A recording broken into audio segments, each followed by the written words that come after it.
আসসালামু আলাইকুম সম্মানিত ভিউয়ার্স, আমরা সরকারি প্রাথমিক বিদ্যালয়ে যারা আছি, আমরা যারা ওয়ালটন ল্যাপটপ পেয়েছি, তো অনেকেই আমাকে কমেন্ট করেছেন যে সেই ওয়ালটন ল্যাপটপে আপনারা প্রিন্টার সেটআপ দিতে পারছেন না। তার কারণ হলো আমাদেরকে যে ল্যাপটপটি দিয়েছে সেই ল্যাপটপে সিডি প্রবেশ করানোর কোনো রাস্তা নেই। তো এখন আপনি কিভাবে প্রিন্টার সেটআপ দিবেন? তো এই জন্য আপনি বাজার থেকে যদি কোনো প্রিন্টার কিনেন, হয় এপসন অথবা ক্যানন অথবা স্যামসাং, যেটাই কিনেন তার সাথে কিন্তু একটা সিডি দিয়ে থাকে। তো সিডি দিলে কী লাভ হবে? সেই সিডি তো আর প্রবেশ করানো যাবে না, তাই না? তো এই জন্য আপনি যে সিডিটা দেবে সেই সিডিটা নিয়ে বাজারের কোনো কম্পিউটার দোকান থেকে একটা পেন ড্রাইভের ভিতরে করে, এই যে পেন ড্রাইভ, এই পেন ড্রাইভের ভিতরে করে আপনারা সিডিটাকে কপি করে নিয়ে আসবেন। আনার পরে বাসায় এসে আপনি আপনার ওয়ালটন ল্যাপটপটা অন করে অবশ্যই বৈদ্যুতিক সংযোগ দিয়ে নেবেন। তারপরে তো এই যে পেন ড্রাইভের যে ইউএসবি মাথাটা আছে সেটা আপনি আপনার ল্যাপটপের ইউএসবি পোর্টে প্রবেশ করাবেন। তো আমি এখন প্রবেশ করাচ্ছি।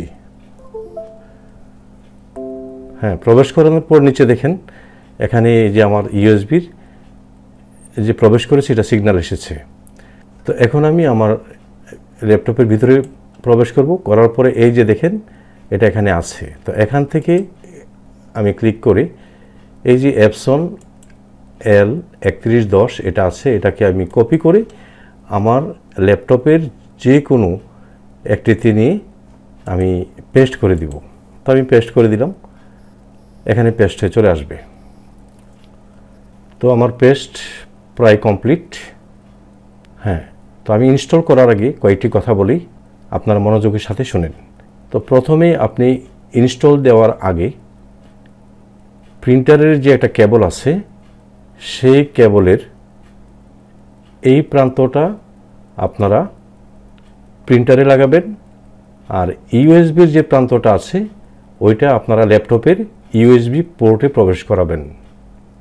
তারপরে প্রিন্টারকে বিদ্যুতের সাথে সংযোগ দিবেন এবং আপনার ল্যাপটপটাকেও বিদ্যুতের সাথে সংযোগ দিবেন। দেওয়ার পরে আপনারা ইনস্টল করবেন।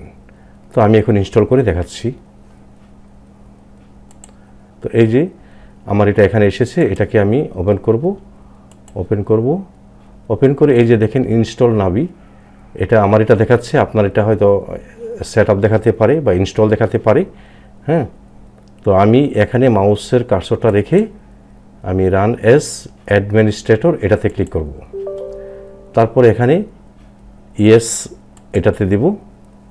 দেওয়ার পরে দেখেন অনুমতি চাচ্ছে, অ্যাগ্রি করে দিব। দেওয়ার পরে নেক্সট, আবার নেক্সট।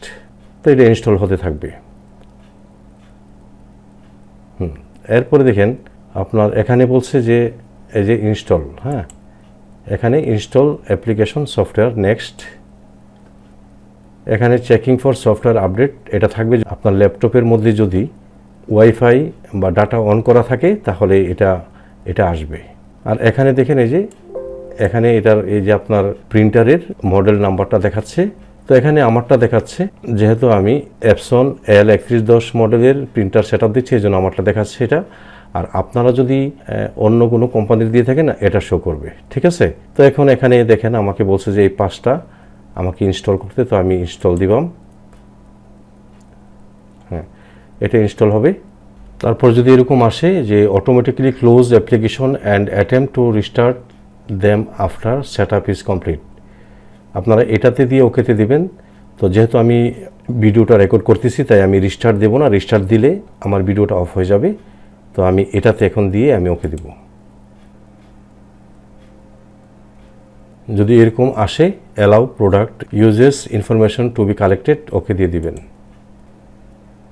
তো দেখেন আসছে the installation was successful, okay দিবেন। ওকে দেওয়ার পর চেকিং ফর সফটওয়্যার আপডেট এরকম আসবে, এটা অটোমেটিকই হবে। তারপর দেখেন ফিনিশ আসছে, ফিনিশে ক্লিক করবেন। তো আমি ফিনিশে ক্লিক করে দিলাম। ক্লিক করে আমি এখান থেকে অফ করে দিলাম। এখন আমার প্রিন্টারটাকে আমি অন করব। অন করেছি। অন করে এখন আমি একটা ডকুমেন্ট বের করি, এই যে বের করলাম। এখন যদি এটাকে আমি প্রিন্ট দিতে চাই, ও সেটআপের পরে কিন্তু অবশ্যই একটা রিস্টার্ট দিয়ে নেবেন। রিস্টার্ট দেওয়ার পর আমি যদি প্রিন্ট করতে চাই ডকুমেন্ট, তাহলে আমি কন্ট্রোল পি, এই যে দেখেন কিবোর্ডের কন্ট্রোল পি ক্লিক করার পরে এটা আসছে। যদি আপনার এটা না আসে এখান থেকে আপনি সিলেক্ট করে দিবেন। হ্যাঁ, তো আমি এটা সিলেক্ট করে দিলাম, দিয়ে প্রপার্টিসে যাবেন। প্রপার্টিসে গিয়ে এখানে কোন সাইজের পেপার আপনি দেবেন সেটা আপনি সিলেক্ট করে দিবেন। আমি A4 দিলাম, এখানে কালার আছে, আমি গ্রে স্কেল দিব। যদি কালার দেন তাহলে অবশ্যই স্ট্যান্ডার্ডে গিয়ে এখানে হাই দিয়ে দিবেন, তাহলে সুন্দরভাবে আসবে। তো আমি গ্রে দিব, দেওয়ার পরে ওকেতে দিব, তারপর আমি এখানে ওকে দিলেই এটা প্রিন্ট হয়ে যাবে। তো এইভাবে আপনারা প্রিন্টার সেটআপ দিয়ে নেবেন। তো আশা করি আমার এই ভিডিওটি আপনাদের একটু হলেও উপকার আসবে। যদি আমার এই ভিডিওটি আপনাদের একটু হলেও উপকার আসে তাহলে চ্যানেলটি সাবস্ক্রাইব করে আমার সঙ্গে থাকবেন। আপনাদের সবাইকে ধন্যবাদ।